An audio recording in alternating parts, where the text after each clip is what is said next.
ایک سال کے بعد غزوہ بدر 2 ہجری میں ہوا، اور 1 سال کے بعد غزوہ احد ہوا۔ جب کفار غزوہ بدر میں شکست کے بعد جو بچے کھچے لوگ تھے مکہ پہنچتے ہیں تو دن رات اسی غم میں مبتلا رہتے ہیں کہ ہمیں مسلمانوں سے شکست ہوئی۔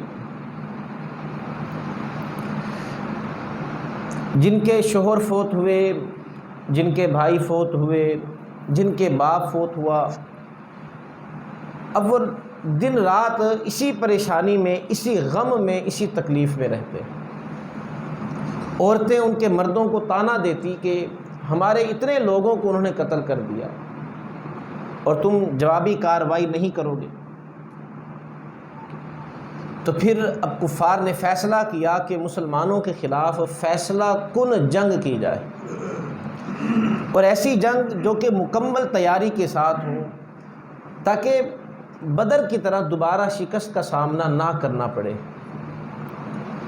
اور تیاری انہوں نے پھر ایسی کی، نہ صرف اہل مکہ کو شامل کیا بلکہ جو ارد گرد اور بہت سارے قبائل تھے ان کی طرف انہوں نے اپنے چرب زبان لوگوں کو بھیجا، جو کہ زبان کے تیز تھے، بات کرنے کا فن جانتے تھے، اور انہوں نے انہیں جنگ کے اوپر آمادہ کیا کہ تم ہمارے ساتھ جنگ میں شریک ہو۔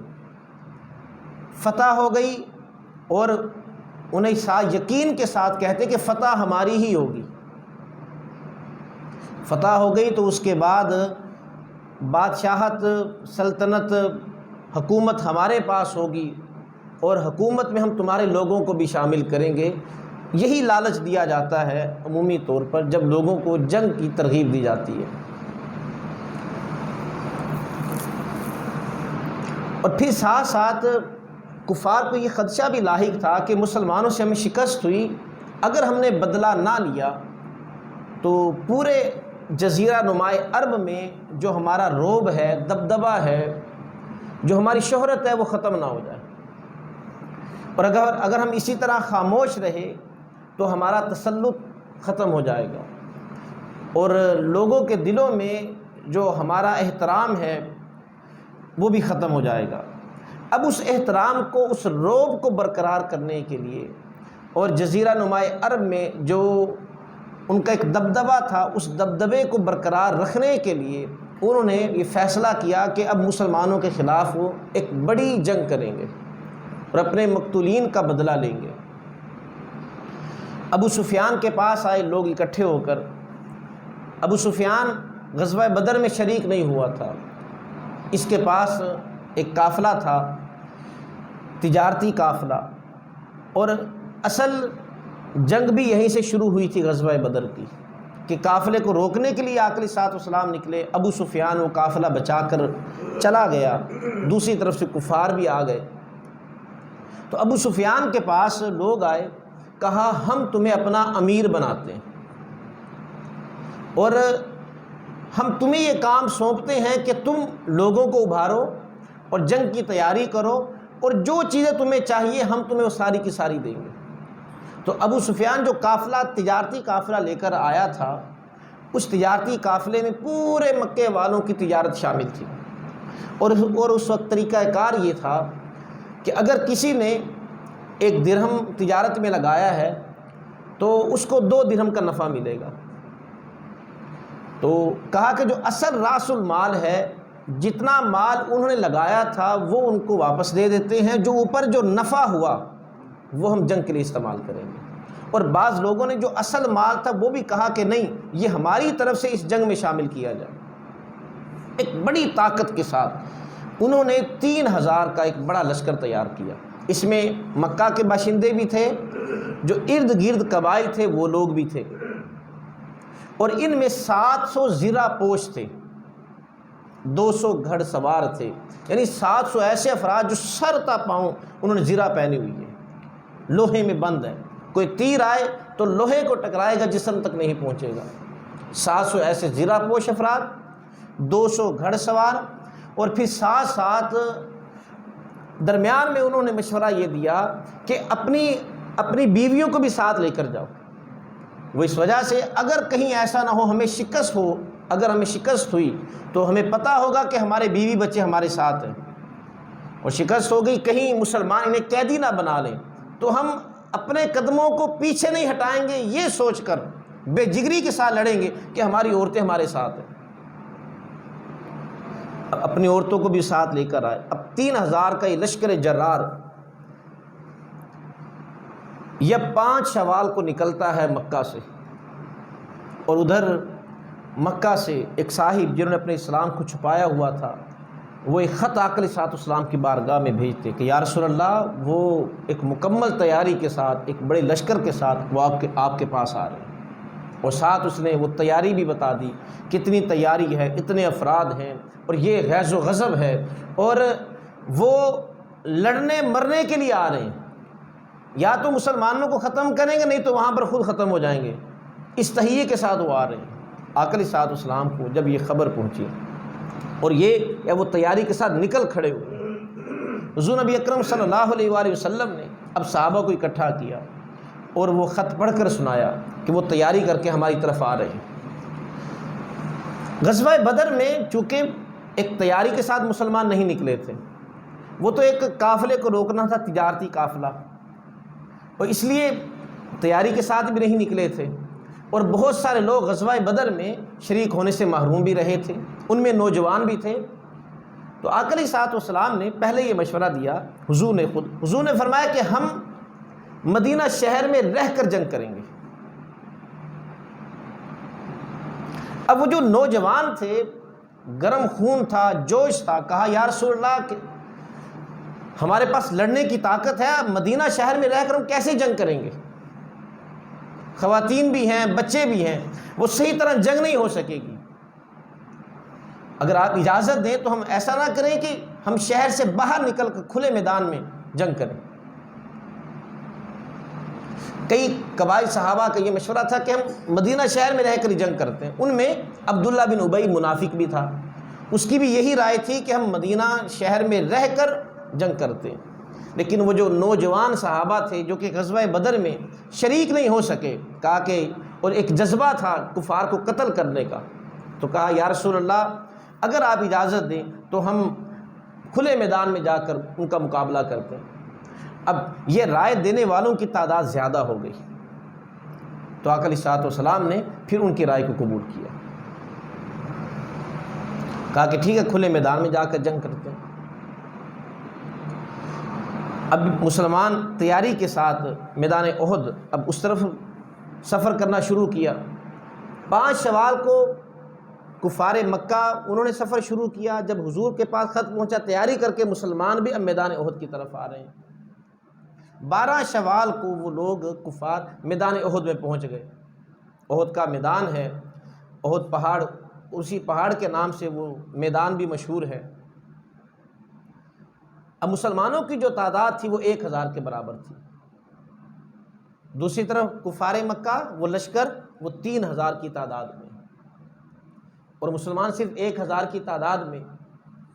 جب عین دشمن سامنے ہے، ادھر مسلمان بھی سامنے ہیں کہ ایک دوسرے کی طرف دیکھ سکتے تھے، ابھی بالکل قریب نہیں تھے، تو وہاں پر پڑاؤ ڈالا۔ رات کا وقت تھا، عبداللہ بن ابی جو کہ اب ساتھ تھا مسلمانوں کے، تو اس نے عین جب اگلے دن جنگ شروع ہونی تھی، اس نے ایک رات پہلے ہی، رات کا وقت ہوا، اپنے 300 ساتھیوں کو لے کر پیچھے چلا گیا۔ ابھی بڑا حساس معاملہ ہوتا ہے کہ پہلے تعداد تھوڑی، اور تعداد بھی تھوڑی ہے، اور اپنے 300 ساتھیوں کو لے کر وہ پھر پیچھے چلا گیا۔ اور کیوں گیا؟ اس نے کہا جی میں نے کہا تھا، میں نے مشورہ دیا تھا کہ مدینہ شہر میں رہ کر جنگ کی جائے، لیکن چونکہ میرے مشورے کو مانا نہیں گیا، لہٰذا اور مجھے یہاں پر شکست صاف نظر آ رہی ہے، لہٰذا میں جا رہا ہوں۔ شروع سے یہ منافق تھا، اور آخر تک مرنے تک یہ اسلام کا مخالف رہا ہے، زبان سے کلمہ بھی پڑھتا تھا، لیکن اندر ہی اندر مسلمانوں کی جڑوں کو کاٹتا تھا۔ اب یہ صرف 700 افراد رہ گئے۔ 700 افراد میں بھی آقا صلی اللہ علیہ وآلہ وسلم حضور نے 50 تیر اندازوں کو ایک درے پر قائم کیا۔ میدان احد ہے، ایک طرف پہاڑ ہے، اور پھر آگے میدان ہے اور ایک پہاڑی درے میں سے آنے کا راستہ تھا. تو آقا علیہ الصلوۃ والسلام نے 50 تیر اندازوں کو وہاں پر مقرر کیا. عبداللہ بن جبیر رضی اللہ تعالیٰ عنہ کو ان کا امیر بنایا. اب دیکھیں آقا علیہ الصلوۃ والسلام حضور دور اندیش تھے. حضور جانتے تھے اگر ہمیں کوئی خطرہ ہوا تو یہاں سے ہو سکتا ہے. تو آقا علیہ الصلوۃ والسلام نے ان سب کو یہ تلقین کی، کہا تم دیکھو ہمیں فتح ہو گئی ہے، اس درے کو نہیں چھوڑنا. تم دیکھو کہ ہم مال غنیمت کو اکٹھا کر رہے ہیں، اس درے کو نہیں چھوڑنا. تم دیکھو ہمیں شکست ہو رہی ہے، اس درے کو نہیں چھوڑنا. تم دیکھو کہ شکست ایسی ہو گئی ہے کہ پرندے ہماری بوٹیاں نوچ کر لے کر جا رہے ہیں، اس درے کو نہیں چھوڑنا. اب کتنی تاکید ہے، اتنی تاکید ہے کہ دیکھو کہ فتح ہوگی تب بھی نہیں آنا جب تک میرا حکم نہ آ جائے. تم دیکھو کہ ہم مال غنیمت کو اکٹھا کر رہے ہیں تب بھی نہیں آنا. تم دیکھو کہ ہمیں شکست ہو گئی ہے، درے کو نہیں چھوڑنا. دیکھو کہ ہمیں پرندے ہماری بوٹیاں نوچ کر لے کر جا رہے ہیں، درے کو پھر نہیں چھوڑنا. یہ حکم تھا، درے کو نہیں چھوڑنا. اتنی تاکید کے ساتھ یہ حکم دے کر 50 تیر اندازوں کو اس درے پر قائم کر دیا. میدان احد میں جب آ رہے تھے، اب صحابہ میں جذبہ جہاد وہ اتنا زیادہ تھا، سرشار تھے کفار سے لڑنے کے لیے. بچے بھی ساتھ شامل ہو گئے. آقا علیہ الصلوۃ والسلام نے دیکھا کہ لشکر میں کچھ بچے بھی ہیں، 10 سال کی عمر ہے، 12 سال کی عمر ہے. آپ ان کا جذبہ شہادت دیکھیں اور شوق دیکھیں. آج ہم نے جہاد کو بالکل ترک کر دیا. جو قوم جہاد کو چھوڑ دیتی ہے اللہ اس قوم کا رعب اور دبدبہ ختم کر دیتا ہے. اللہ رب العزت ان میں مختلف بیماریاں پیدا کر دیتا ہے. آج ہم نے جہاد کو ترک کر دیا، چھوڑ دیا. مسلمان مر رہے ہیں، کفار مسلمانوں کو قتل کر رہے ہیں، ان کی عزتوں کو پامال کر رہے ہیں، اور ہم آرام سے اپنے اپنے گھروں میں بیٹھے ہوئے ہیں، کوئی پرواہ نہیں ہے. جبکہ قرآن مجید میں آقا علیہ الصلوۃ والسلام نے کئی مقامات پر جہاد کی تلقین کی ہے. وجاہدوا فی سبیل اللہ، اللہ کے راستے میں جہاد کرتے ہیں. پھر ان کے مقام مرتبے کو بیان کیا اور کہا ولا تحسبن الذین قتلوا فی سبیل اللہ امواتا، اور خبردار وہ لوگ جو راہ خدا میں شہید ہوں انہیں مردہ بھی نہیں کہنا. بل احیاء عند ربہم یرزقون، بلکہ وہ زندہ ہیں، رب کے ہاں انہیں رزق دیا جاتا ہے. اور آقا علیہ الصلوۃ والسلام نے فرمایا کہ شہید جو مجاہد میدان جنگ میں لڑتا ہوا شہید ہوتا ہے تو اس کو اتنی ہی تکلیف ہوتی ہے جتنی تم میں سے کسی ایک کو چیونٹی کے کاٹنے کی ہوتی ہے. اور جب شہید اللہ کی بارگاہ میں پہنچتا ہے یا قیامت کے دن اللہ رب العزت شہید سے پوچھے گا بتا تیری کیا تمنا ہے، وہ یہی تمنا کہے گا کہ باری تعالیٰ تو مجھے دوبارہ دنیا میں بھیج، میں تیری راہ میں جہاد کروں پھر شہید ہو جاؤں. تو مجھے دوبارہ زندہ کر، میں پھر تیری راہ میں جہاد کروں اور شہید ہو جاؤں. اور وہ کہتا ہے بس یہی سلسلہ چلتا رہے. وہ شہادت کی لذت، وہ تکلیف تو ہوتی ہی نہیں ہے. اب وہ جو ننھے صحابہ تھے، 10 سال کی عمر ہے، 12 سال کی عمر ہے، 13 سال کی عمر ہے، اب وہ شوق کے ساتھ وہ بھی آ گئے. آقا علیہ الصلوۃ والسلام نے بچوں کو دیکھا، آقا علیہ الصلوۃ والسلام نے ان بچوں کو واپس بھیجا. اب ان میں ایک بچہ اس نے کہا کہ یا رسول اللہ میں نشانے کا بڑا ماہر ہوں. تو آقا علیہ الصلوۃ والسلام نے اسے اجازت دے دی. جب اسے اجازت ملی، ایک اور ان کے ہم عمر بچے 13 سال کی عمر ہے، انہیں پتہ چلا نا کہ فلاں بچے کو اجازت مل گئی ہے. اب وہ بھی آقا علیہ الصلوۃ والسلام کے پاس آ گئے، کہا یا رسول اللہ آپ نے اسے اجازت دے دی، مجھے بھی اجازت دے دیں. اور پھر ساتھ ان کا کہ یا رسول اللہ آپ میری اس کے ساتھ کشتی کرا دیں، آپ اس کے ساتھ میری کشتی کرا دیں، اگر میں نے اس کو گرا دیا تو مجھے ساتھ لے جانا، نہ گرا سکوں مجھے واپس بھیج دینا. اچھا وہ بچے جن کو آقا علیہ الصلوۃ والسلام نے اپنے ساتھ شامل کیا وہ رافع بن خدیج تھے. یہ تیر میں بڑے ماہر تھے، ان کا نشانہ بڑا زبردست تھا. اب آقا علیہ الصلوۃ والسلام فرمایا چلو ٹھیک ہے دونوں کشتی کرو.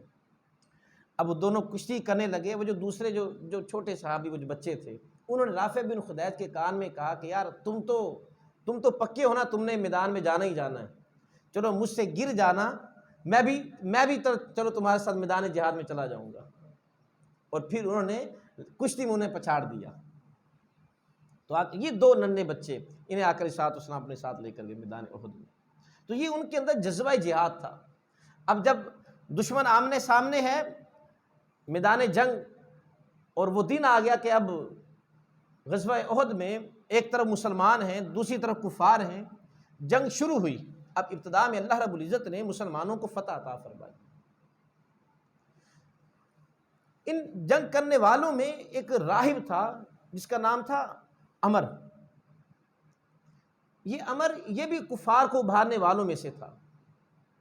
جب حضور نبی اکرم صلی اللہ علیہ وآلہ وسلم آپ مدینہ ابھی نہیں آئے تھے، راہب تھا، یہودی تھا، اور کتابوں کو اس نے پڑھا ہوا تھا، علم تھا.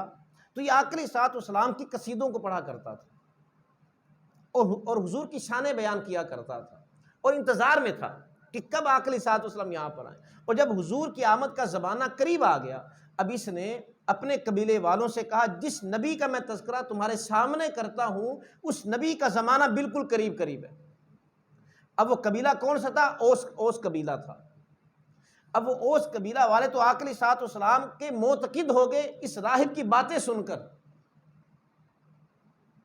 اور جب حضور صلی اللہ علیہ وآلہ وسلم مدینہ تشریف لائے، سب سے پہلے وہ آقا علیہ الصلوۃ والسلام کی بارگاہ میں حاضر ہو گئے.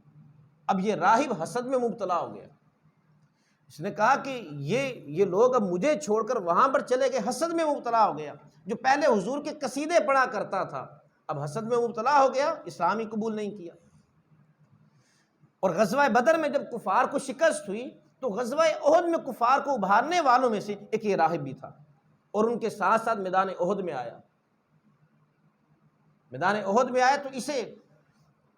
تو وہاں پر اب مسلمانوں نے جہنم واصل کیا.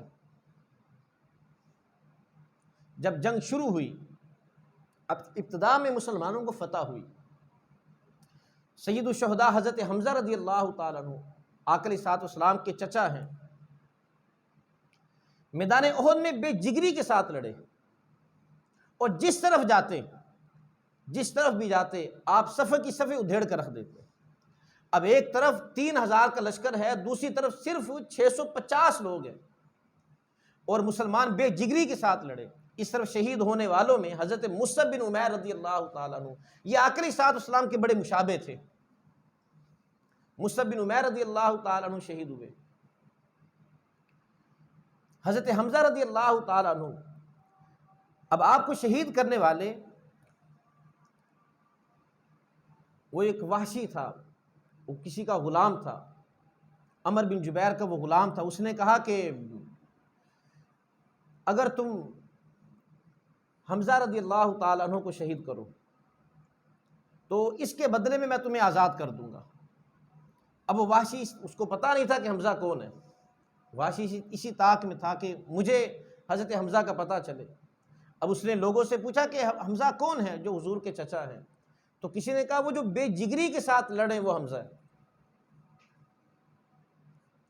اور اس وحشی کو اس بات پر ابھارنے والی وہ ہندا زوجہ ابی سفیان تھی. اس نے کہا تھا کہ اگر تم حمزہ کو قتل کرو گے اس کے بدلہ میں تمہیں بے حساب میں تمہیں سونا دوں گی، اور بدلے میں تمہیں آزاد بھی کر دیا جائے گا. اب یہ آزادی کا خواہاں تھا اور یہ نشانے میں بڑا ماہر تھا. حضرت حمزہ رضی اللہ تعالیٰ عنہ بے جگری کے ساتھ لڑ رہے. آپ نے کافر کو واصل جہنم کیا.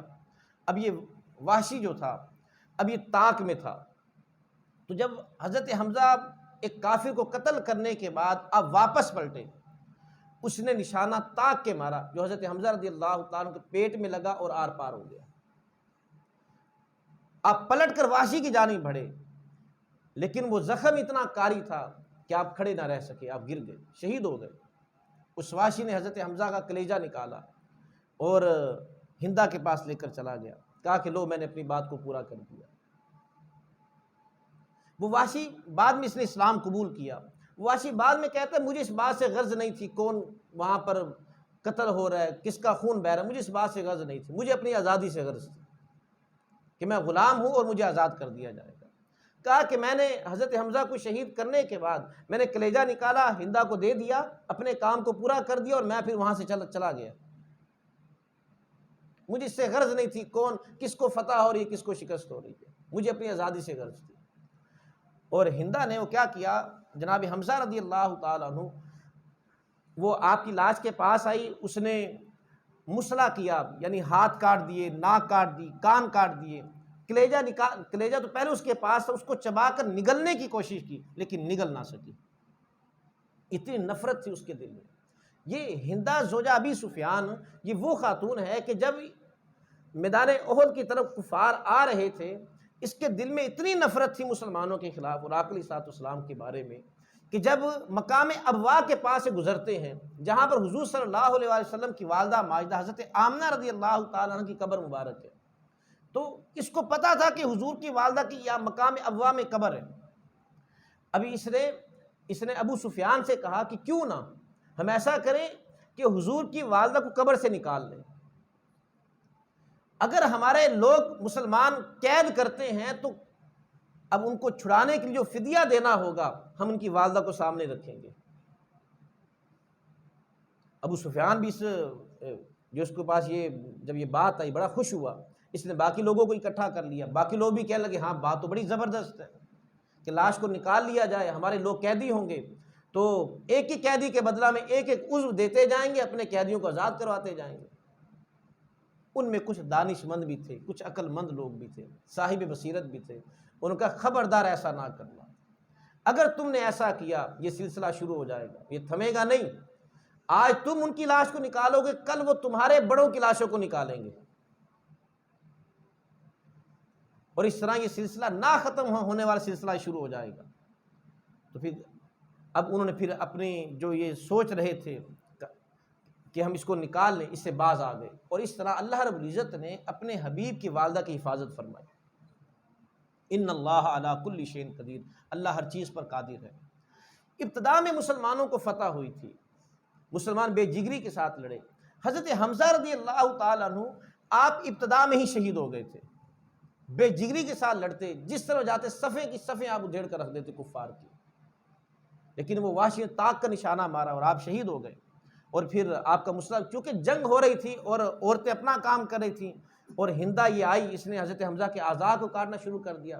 صحابہ جنگ کر رہے تھے کیونکہ 650 یہ ہیں اور دوسری طرف 3000 کا لشکر ہے، تو فتح ہو گئی۔ کفار میدان احد چھوڑ کر بھاگ کھڑا ہوا، مسلمانوں کو فتح ہو گئی، اور آقا علیہ الصلوۃ والسلام نے ان کے پیچھے اپنے صحابہ کو دوڑایا، کہا جا کر دیکھو، تو صحابہ کفار کے پیچھے دوڑے، یہاں تک کہ انہیں دور تک بھگاتے گئے، جو ہاتھ آ جاتا اسے قتل کر دیتے۔ کفار میدان چھوڑ کر بھاگ گیا، اب ان کا مال غنیمت میدان احد میں پڑا ہے۔ اب صحابہ جو ہے چونکہ اب فتح ہو گئی ہے اور کفار میدان جنگ چھوڑ کر بھاگ چکا ہے، اور ان کے لاشیں پڑے ہوئے ہیں کفار کی، اور وہ قتل ہوئے پڑے وہاں پر، اب مسلمان اب مال غنیمت کو اکٹھا کر رہے ہیں۔ اب جو 50 تیر انداز آقا علیہ الصلوۃ والسلام نے اس درے پر قائم کیے تھے،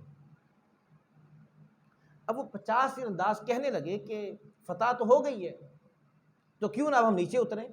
عبداللہ بن جبیر جو ان کے امیر تھے، انہوں نے کہا کیا تمہیں حضور کا فرمان یاد نہیں ہے کہ حضور نے فرمایا تھا ہمیں فتح ہو یا شکست، جب تک میرا حکم نہ آ جائے تم نے اس درے کو چھوڑنا نہیں ہے۔ تو وہ کہنے لگے کہ آقا علیہ الصلوۃ والسلام کا مقصد یہ تھا کہ ہمیں فتح ہو جائے، فتح ہو گئی ہے تو لہٰذا اب یہاں پر رہنے کی کوئی ضرورت نہیں ہے۔ ایک بشر ہے اور وہ بشری چیزیں سامنے آئیں، بشری تقاضے ہیں، انسان کے اندر خطائیں ہیں۔ اب وہ صحابہ انہوں نے اس درے کو چھوڑ دیا، صرف وہاں پر عبداللہ بن جبیر اور آپ کے ساتھ چند جاں نثار اور وہاں پر رہ گئے، باقی سب کے سب وہ نیچے اتر آئے، اور نیچے آ کر وہ بھی مال غنیمت اکٹھا کرنے لگے۔ خالد بن ولید ابھی انہوں نے اسلام قبول نہیں کیا تھا، جنگ کے بڑے ماہر تھے، اب یہ طاق میں تھے، اب یہ پہلے تو یہ بھی میدان احد کو چھوڑ کر آپ بھی بھاگ کھڑے ہوئے، لیکن طاق میں تھے کہ پلٹ کر مسلمانوں پر حملہ کرنا ہے۔ آگے جا کر انہوں نے لوگوں کو اکٹھا کیا اور راستہ بدل کر اسی درے کی جانب سے آئے جو کہ ایک جانب پڑتا تھا میدان احد سے۔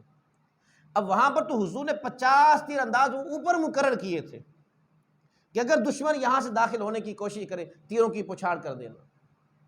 اب وہاں پر تو رہی صرف 15 تیر انداز گئے ہیں، کہاں پر 50 تیر انداز، کہاں پر 15 تیر انداز، اور کہاں پر حضرت جناب خالد بن ولید ابھی اسلام قبول نہیں کیا، ایک پورا لشکر اکٹھا کر کے اس جانب سے آ گئے۔ 50 افراد، یہ 15 افراد کتنا مقابلہ کرتے۔ بہرحال ایک ایک کر کے وہاں پر سب شہید ہوتے گئے۔ جب انہیں شہید کر دیا، اب درہ خالی ہے، راستہ کھلا ہوا ہے، اور مسلمانوں کا رخ دوسری جانب ہے۔ وہ درہ بالکل پیچھے کی جانب تھا، وہ پیچھے کی جانب ہے، مسلمانوں کا رخ دوسری جانب ہے، اور وہ صفیں بھی نہیں بنی ہوئی، مال غنیمت کو اکٹھا کر رہے ہیں۔ جس طرح جب دشمن میدان چھوڑ کر بھاگ جاتا ہے، صفیں ختم کر دی جاتی ہیں اور سامان کو اکٹھا کرنا شروع کر دیا جاتا ہے، اور تلواریں نیاموں میں ہیں سب کی، جو تیر انداز ہیں وہ بھی آرام سے ہیں، وہ سب کے سب وہ اس مال کو اکٹھا کر رہے ہیں۔ عبداللہ بن جبیر تو درے پر شہید ہو گئے، خالد بن ولید نے پیچھے سے آ کر حملہ کر دیا، بھگدڑ مچ گئی، کئی صحابہ وہاں پر اب شہید ہوئے، کئی زخمی ہوئے، یہاں تک کہ یہ خبر اڑا دی گئی کہ معاذ اللہ آقا علیہ الصلوۃ والسلام کو بھی شہید کر دیا گیا۔ یہی غزوہ تھا کہ جس میں حضور نبی اکرم صلی اللہ علیہ وسلم کے دندان مبارک شہید ہوئے، اور پھر جب بھگدڑ مچی اور جب کافی سارا نقصان ہو گیا، اب مسلمان سنبھلے پھر وہاں پر، اور آقا علیہ الصلوۃ والسلام آپ نے پھر ندا دی صحابہ کو۔ اب جب صحابہ نے آقا علیہ الصلوۃ والسلام کی ندا سنی، چونکہ مشہور ہو گیا کہ آقا علیہ الصلوۃ والسلام کو بھی ہم نے شہید کر دیا، اب صحابہ بھی دل چھوڑ کر بیٹھ گئے۔ تو جب آقا علیہ الصلوۃ والسلام کی آواز ان کے کانوں میں پڑی کہ حضور تو بھی ہمارے درمیان موجود ہیں، اب وہ دوبارہ سمجھے اور پھر پلٹ کر پھر دشمن پر وار کیا۔ بہرحال اتنی دیر میں مسلمانوں کا کافی سارا نقصان ہو چکا تھا۔ غزوہ احد میں خواتین نے بھی کردار ادا کیا۔ حضرت ام عمارہ رضی اللہ تعالی عنہ، یہ اس وقت آقا علیہ الصلوۃ والسلام کے قریب تھی جب بھگدڑ مچی، یہاں تک کہ کسی دشمن کو حضور کے قریب نہیں آنے دیا۔ حضور کی جانب جو بھی دشمن آتا، یہ خاتون ہو کر اس کے سامنے کھڑی ہو جاتی۔ ایک گھاؤ آپ کو لگا جو کہ بڑا گہرا تھا، آپ کے کندھے پر لگا اور وہاں پر گڑا پڑ گیا، لیکن زخمی ہونے کے باوجود بھی کسی دشمن کو حضور کے قریب نہیں آنے دیا۔ اور آقا علیہ الصلوۃ والسلام نے حضرت ام عمارہ رضی اللہ تعالی عنہ کے بارے میں فرمایا کہ ایسی بہادر خاتون میں نے اس سے پہلے نہیں دیکھی۔ جب حضرت عمر رضی اللہ تعالی کا دور خلافت تھا اور مال غنیمت میں کچھ چادریں آئیں، تو کسی نے کہا کہ آپ ان میں سے ایک چادر عبداللہ بن عمر جو آپ کے صاحبزادے ہیں ان کی اہلیہ کو یہ چادر انہیں بھی عطا فرمائے۔ تو آپ نے کہا کہ نہیں، ایک وہ خاتون کہ جو عبداللہ بن عمر جو کہ حضرت عمر کے صاحبزادے ہیں، عبداللہ کی زوجہ سے بھی زیادہ مقام و مرتبہ رکھتی ہے، میں اس کو یہ چادر دوں گا۔ اور جناب عمر فاروق رضی اللہ تعالی عنہ وہ چادر حضرت ام عمارہ کو دی، کہا یہ وہ خاتون ہے کہ جس نے غزوہ احد میں آقا علیہ الصلوۃ والسلام کی حفاظت کی تھی۔ غزوہ احد میں آقا علیہ الصلوۃ والسلام نے اپنی تلوار وہ باہر نکال کر فرمایا کہ کون ہے جو اس کا حق ادا کرے گا۔ اب حضور کی تلوار تھی، اگر تلوار کو لے لیا، اب اس کا حق بھی ادا کرنا ہے۔ سب صحابہ خاموش ہیں، بعض صحابہ نے جرت کی، کہا یا رسول اللہ ہم اس کا حق ادا کریں گے۔ اب ان میں ایک حضرت ابو دجانہ رضی اللہ تعالیٰ عنہ تھے، کہا یا رسول اللہ آپ یہ تلوار مجھے عطا کریں، میں اس کا حق ادا کروں گا۔ اور پھر میدان احد میں آپ نے حضور کی تلوار کا حق ادا کر دیا، جس طرف جاتے دشمنوں کی صفوں کو چیرتے جاتے، اور یہ آخری دم تک وہ تلوار جناب ابو دجانہ رضی اللہ تعالیٰ عنہ کے پاس رہی۔ بہرحال جب دوبارہ مسلمان سنبھلے تو پھر کفار پر دوبارہ پلٹ کر وار کیا۔ اب پھر کفار دوبارہ میدان چھوڑ کر بھاگے، لیکن اتنی دیر میں مسلمانوں کا کافی سارا نقصان ہو چکا تھا۔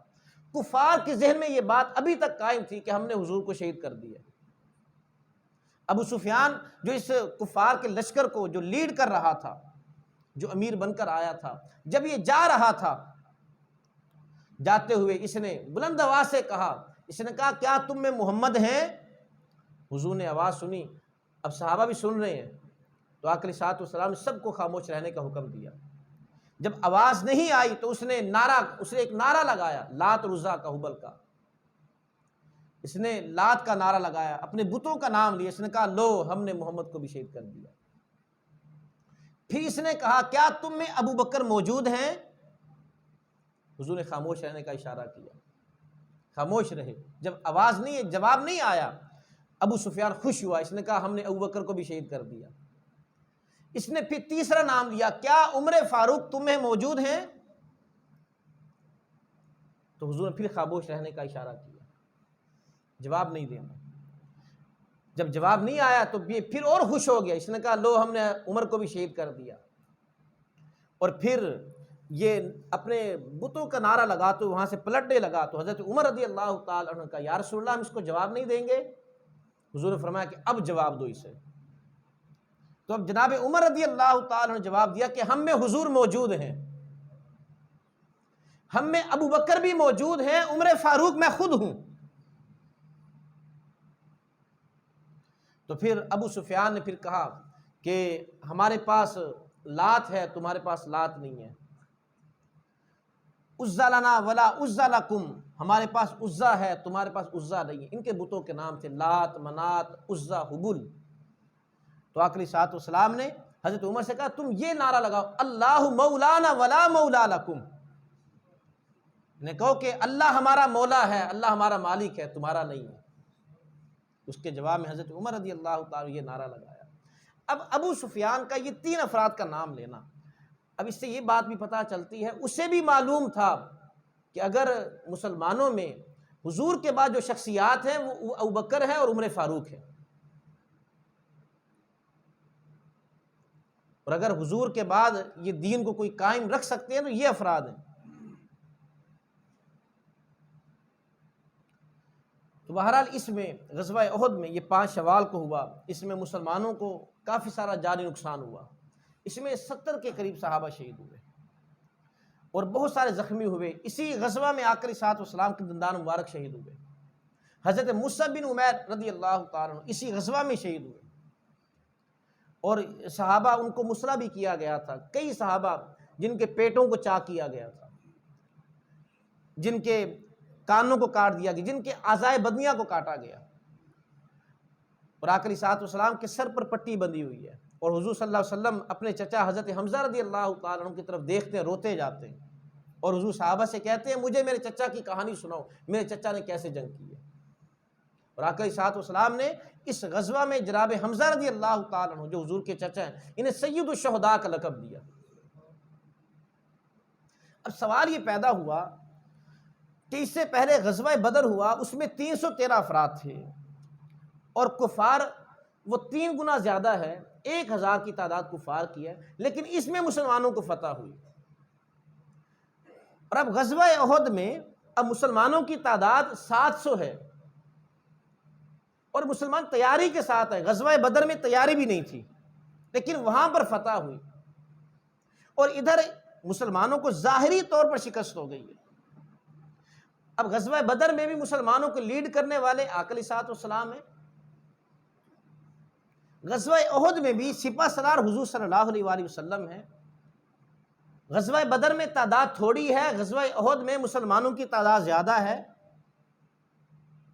لیکن غزوہ بدر کا نتیجہ فتح میں ہے، غزوہ احد کا نتیجہ وہ فتح میں نظر نہیں آتا اس انداز میں۔ اس کی کیا وجہ؟ تو اس کی ایک ہی وجہ کہ غزوہ بدر میں کامل اطاعت تھی، حضور نے جیسا کہا ویسا کیا، جہاں پر حضور نے کھڑا کر دیا وہیں پر کھڑے رہے، وہاں پر ذاتی رائے اپنی عقلوں کو نہیں لڑایا گیا، حضور نے جس طرح حکم دیا ویسے ویسے صحابہ کرتے گئے، اللہ رب العزت نے فتح عطا فرمائی۔ غزوہ احد میں ایک مقام پر آ کر وہ جو 50 تیر انداز مقرر کیے تھے، جن کے بارے میں حضور نے کہا تھا تم دیکھو ہمیں فتح ہو گئی ہے، تم نے اس درے کو نہیں چھوڑنا، تم دیکھو ہمیں شکست ہو گئی ہے، اس درے کو نہیں چھوڑنا، ان 50 تیر اندازوں کا ان میں سے چند افراد کا اس درے کو چھوڑ دینا، یہاں پر آ کر آقا علیہ الصلوۃ والسلام کی وہ جو حکم کی جو کامل اطاعت تھی، کامل اطاعت نہ رہی۔ اب دیکھیے ایک ہلکی سی غلطی، چھوٹی سی غلطی کہ وہاں پر آقا علیہ الصلوۃ والسلام کے حکم کو توڑ دیا گیا، اللہ رب العزت کو یہ بات پسند نہیں آئی، وہ فتح شکست میں تبدیل ہو گئی۔ جہاں پر نفع ہو رہا تھا اور جہاں پر مال غنیمت کو اکٹھا کیا جا رہا تھا، وہاں پر یک لخت اب وہاں پر وہ فتح شکست میں تبدیل ہوگی اور مسلمانوں کو بھاری نقصان اٹھانا پڑا۔ اب اس بات سے ہمیں یہ بات پتہ چلی، اس معاملے سے، کہ جب ہم حضور کی اطاعت کریں گے فتح ہماری ہوگی، لیکن جہاں پر آقا علیہ الصلوۃ والسلام کے حکموں کو توڑیں گے تو ہم ترقی نہیں کریں گے، ہم پیچھے کی جانب آئیں گے۔ حضرت عمر فاروق رضی اللہ تعالیٰ عنہ، آپ وادی تہامہ سے گزر رہے تھے، آپ کے ساتھ آپ کا خادم ہے، گزر رہے ہیں، وہاں پر اس وادی کو دیکھا، رونے لگ گئے۔ تو آپ کا خادم ساتھ تھا، کہا کہ حضور کیا بات ہے، کیوں رو رہے ہیں؟ کہا یہی وادی تہامہ تھی، میرے والد نے مجھے 10 اونٹ دیے، کہا کہ عمر ان اونٹوں کو لائن میں کھڑا کرو۔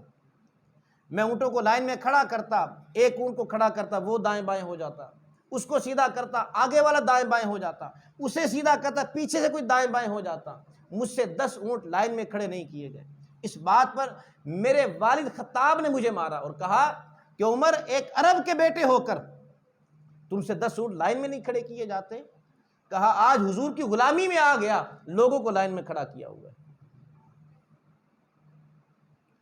آج کسی کی جرت نہیں ہے کہ وہ کسی پر ظلم کر سکے، کسی شیر کی جرت نہیں ہے وہ کسی بھیڑ پر حملہ کر سکے، بھیڑیے کی جرت نہیں ہے وہ کسی بکری کو آ کر اٹھا لے۔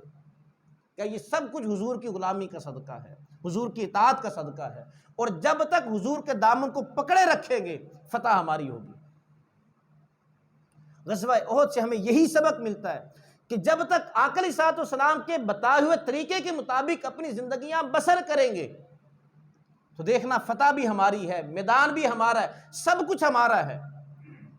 لیکن اگر ہم نے حضور کا طریقہ چھوڑ دیا، یاد رکھنا، حضور کا طریقہ چھوڑ کر، اسلام کا طریقہ چھوڑ کر کسی اور جگہ پر اگر ہم نے راہ تلاش کرنے کی کوشش کی، کسی اور جگہ پر ہم نے فتح تلاش کرنے کی کوشش کی، فتح نہیں ہوگی، شکست ہمارا مقدر ہوگی۔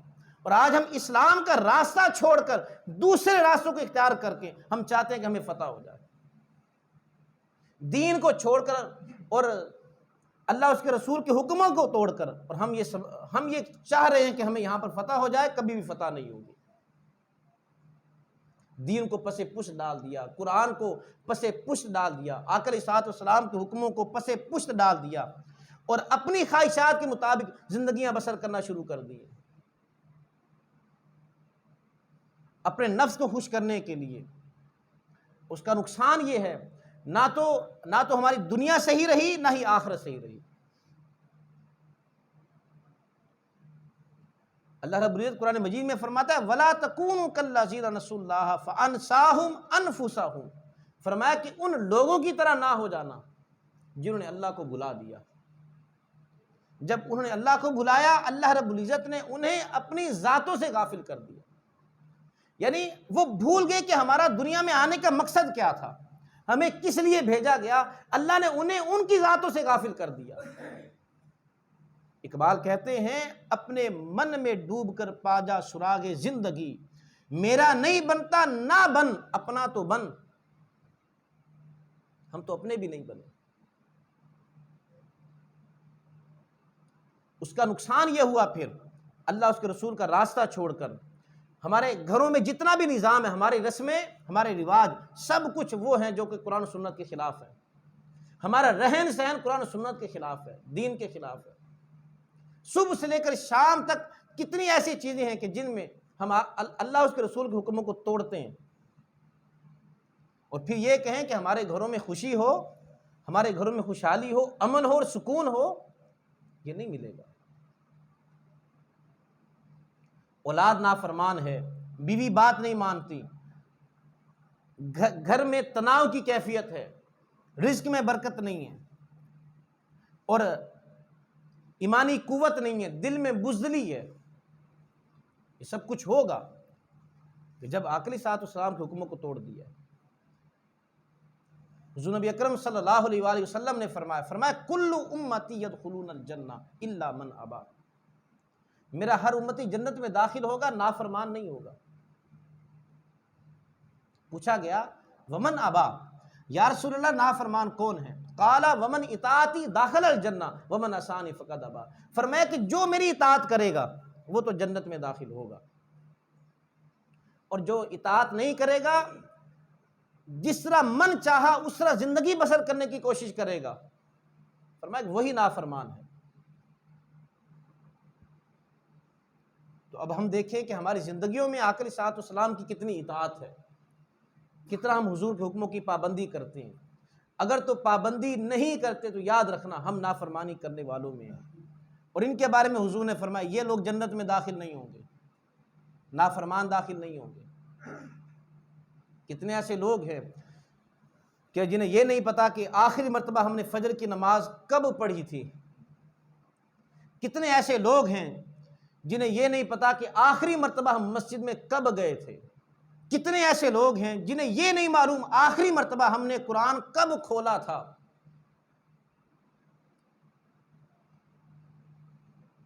یاد ہی نہیں ہے، اور پھر کہیں کہ ہمیں سکون حاصل ہو جائے۔ ایک ہلکی سی غلطی وہ صحابہ نے کہ حضور نے فرمایا تھا اس درے کو چھوڑنا نہیں ہے، اور انہوں نے اس درے کو چھوڑ دیا، اللہ کو یہ بات پسند نہیں آئی، فتح شکست میں تبدیل ہو گئی۔ مجھے بتائیں ہم کہاں پر اللہ کو پسند ہوں گے؟ دن میں کتنے حکموں کو توڑتے ہیں، اللہ کی نافرمانی، اس کے حضور کی نافرمانی، ہر معاملے میں، نمازوں میں اللہ کی نافرمانی، نماز نہیں پڑھتے، رزق حلال میں رزق حلال نہیں کماتے، امانت میں خیانت کرتے ہیں، جھوٹ بولتے ہیں، بات بات پر گالی دیتے ہیں، سود خور ہیں، رشوت خور ہیں، لان تان کرنے والے ہیں۔ کون سی نافرمانی جو ہم نے نہ کی ہو؟ پھر اللہ رب العزت اسی طرح کے لوگ ہم پر مسلط کرے گا جو آج ہم پر مسلط ہیں، اسی طرح کے لوگ ہمیں ملیں گے، اور پھر ہمارے گھروں کا ماحول بھی اسی طرح کا ہی ہوگا۔ باپ الگ پریشان ہے، ماں الگ پریشان ہے، بچے الگ پریشان ہیں، بیوی الگ پریشان ہے، کوئی بھی خوش نہیں ہے گھر میں، اور ایک تناؤ کی کیفیت ہے، اور ایک دوسرے کی مخالفت ہے، رشتہ داروں میں ایک دوسرے کی مخالفت ہے، یہ سب کچھ ایسا ہی ہوگا۔